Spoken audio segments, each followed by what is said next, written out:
Hey, it's Molly from Journey Strength and Fitness, welcoming you today to your orientation to the Advanced Strength Training Program. I'm thrilled to be here with you today to give you some information which will help to set you up for success in this program.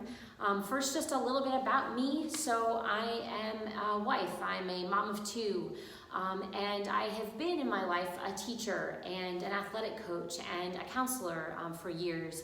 And so I'm now thrilled to be combining all of those things and my passion for fitness and running to now be working as a fitness trainer.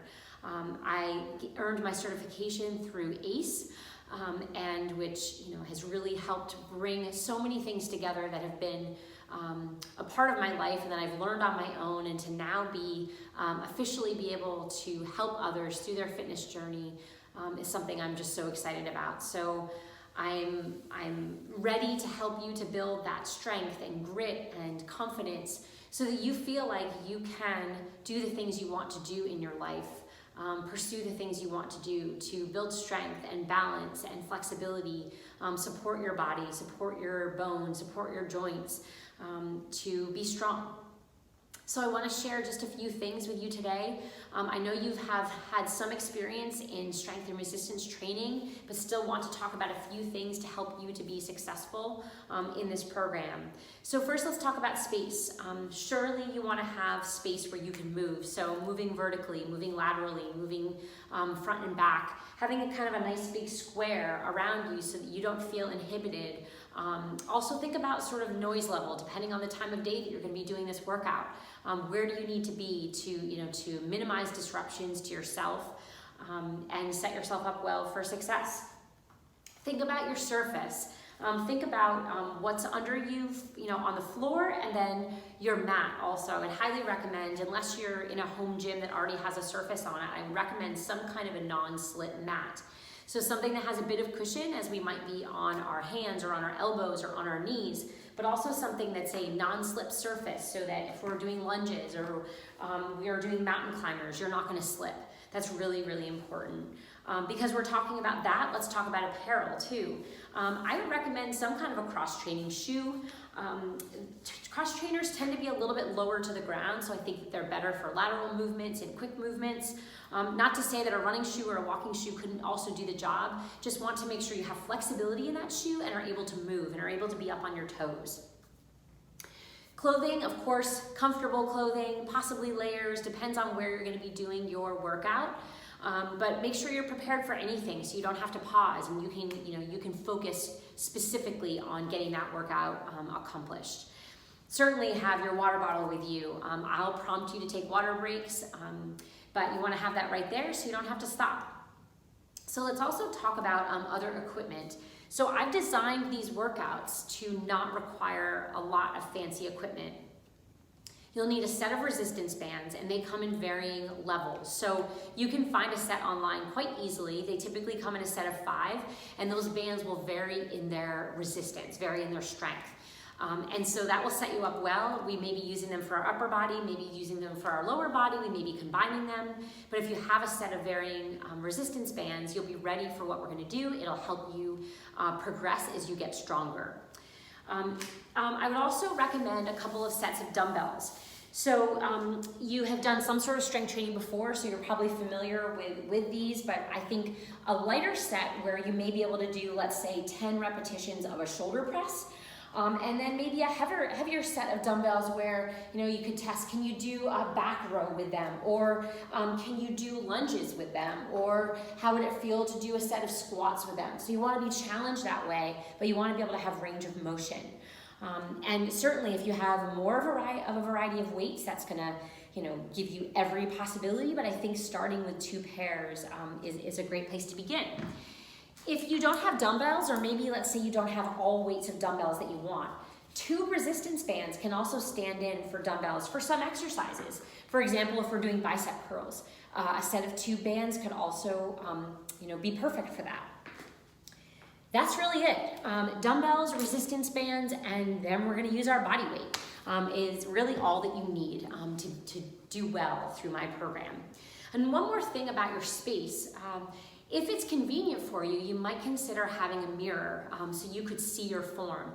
I will cue you a lot about form. Form, I believe, is so important so that we stay healthy, that we don't get injured, that we engage the proper muscles. And so it could be helpful to you to have a mirror, especially if we're in squatting or lunging or planking position. Again, not necessary, but if you think it would be helpful to you, set something up in the space you'll be using. So let's talk a little bit more about your body. I know you're body aware. I know you've engaged in similar activities before, but just a few things to talk about.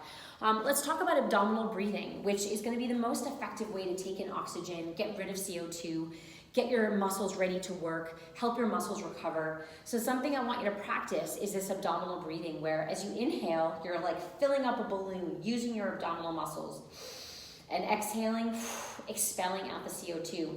Sometimes when we're breathing heavy, we may have a tendency to lift our rib cage and go down, lift and come down. Really, we want to be filling our body with oxygen from our abdominal cavity. So again, filling up and exhaling out.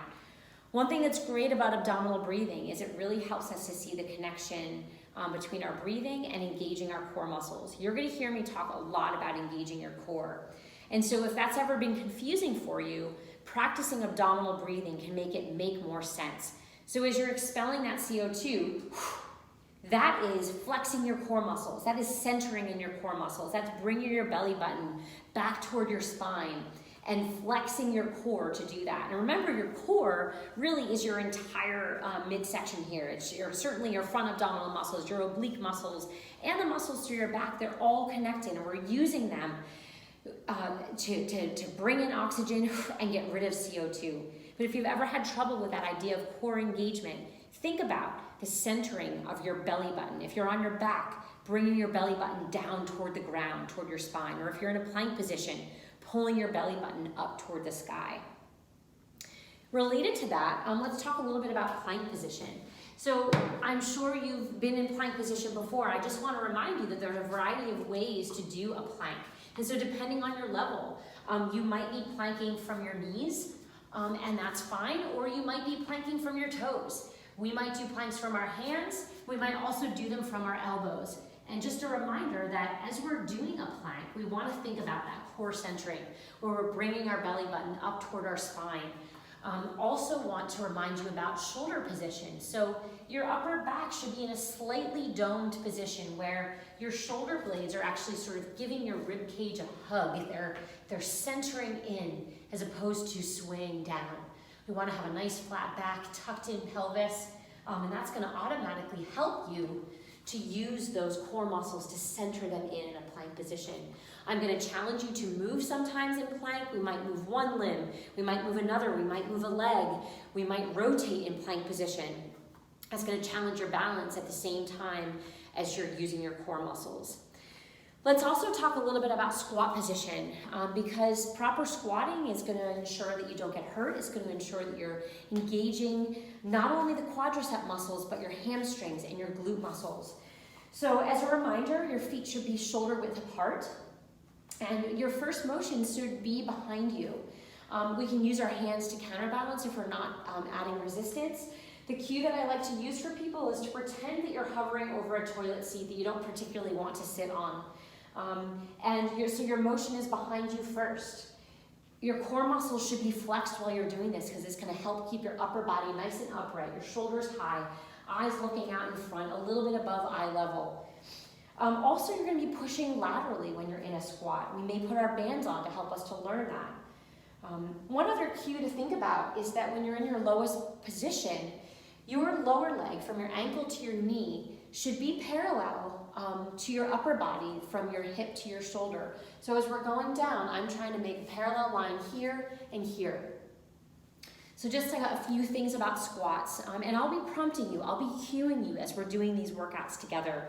I'll be reminding you about toe position. I'll be reminding you about when to inhale, when to exhale, to try to help you through this workout in the best way that I can. A couple of other things. Remember that I will be timing your workouts. So if we're doing a series of 3 exercises, we may be keeping that exercise for 45 seconds, for example, and resting for 15. I'm going to tell you when to start the exercise and when to rest, so you don't have to worry about counting your repetitions. For you, that might mean you do 5 shoulder presses during that time. Maybe you do 10, maybe you do 12. It's going to depend on the weight that you're using. It's going to depend on your goals. But don't worry that you're going to be having to count repetitions unless you just want to know for yourself. I'll be keeping time for you. And with that, you don't have to keep the same cadence that I am. I'm just giving an example of a cadence, but everyone's cadence is going to be different. Just a couple of technical things. Make sure you put your, whatever device you're using, that you're using full screen. That way you can see everything that I do from floor to ceiling. I won't have music playing because I think that participants can hear me best without music, but you're certainly welcome to have your own music playing if that helps to motivate you. I will begin each workout with a warm-up. I don't want you to have to arrive to each workout with already being warmed up, but I won't include stretching at the end. Instead, I would refer you to my stretching video that I've shared with you and incorporate that to the best extent that you can following the workout. That will definitely help you with recovery and be ready for the next workout. So I hope that was a helpful start. I so look forward to helping you build your strength and balance and confidence to support your bones and your joints and age with grace. And I'm thrilled to be here with you. And if I can answer any questions, please reach out.